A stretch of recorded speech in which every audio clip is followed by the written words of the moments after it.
Halo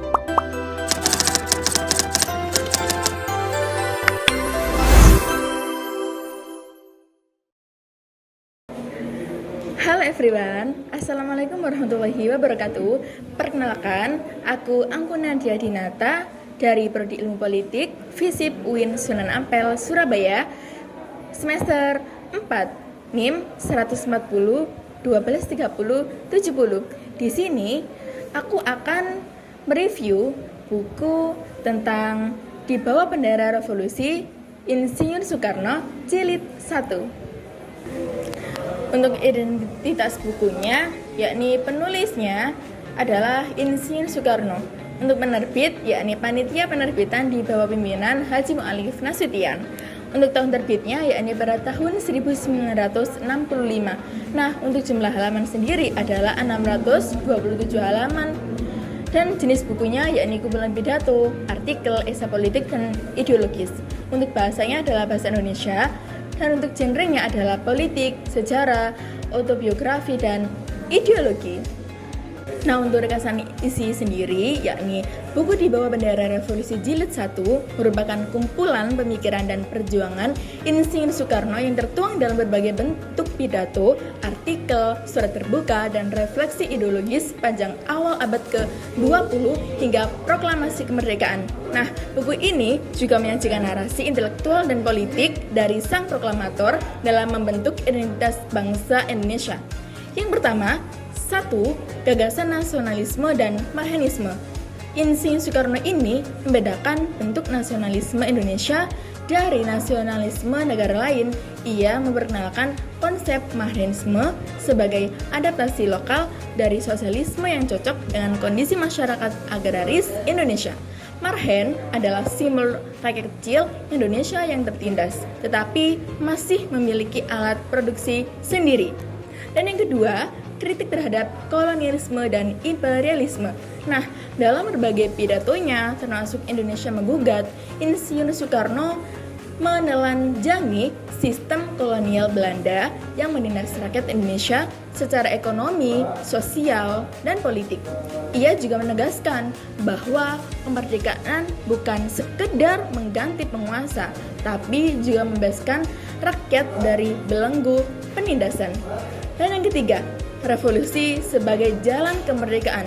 Insinyur Soekarno menegaskan bahwa revolusi Indonesia bukan hanya bersifat politik, tetapi juga revolusi sosial dan budaya. Ia menolak reformasi setengah hati dan menekankan pentingnya perubahan struktural.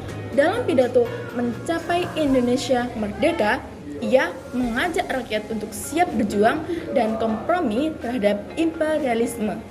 Nah, pada analisis kritis, yakni kekuatan pemikiran, di mana Insinyur Soekarno adalah intelektual organik yang berhasil menyerap berbagai pemikiran dunia, Marxisme, Islam, nasionalisme Eropa, dan mengindonesiakannya.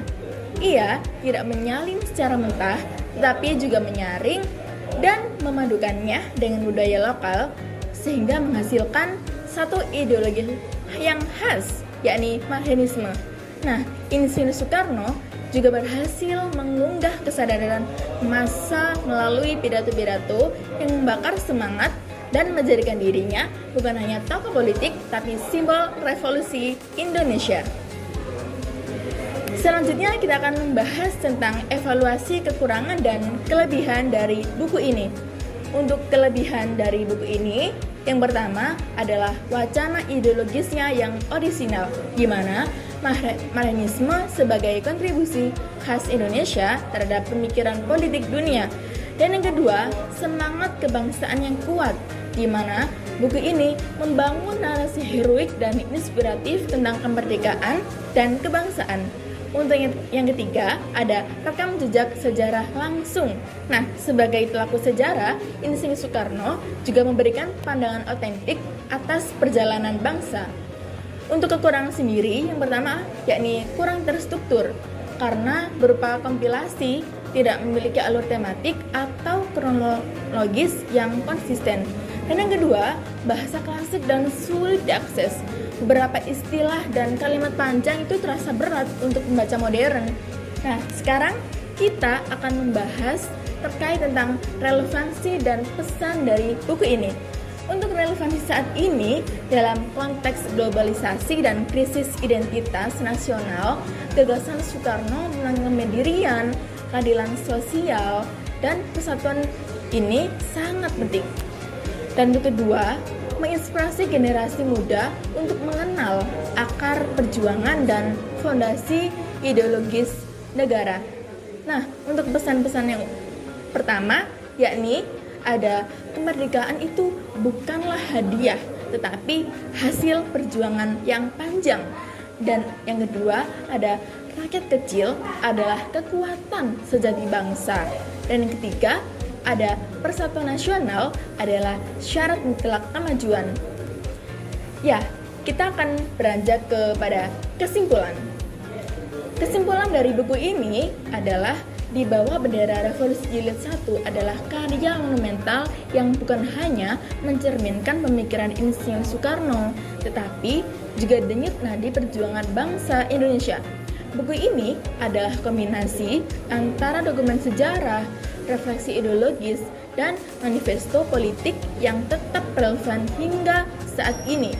Dan untuk bagi pembaca yang ingin memahami dasar ideologi Indonesia, sumber inspirasi perjuangan nasional, dan kekuatan orasi politik yang membentuk bangsa, buku ini adalah bacaan yang wajib.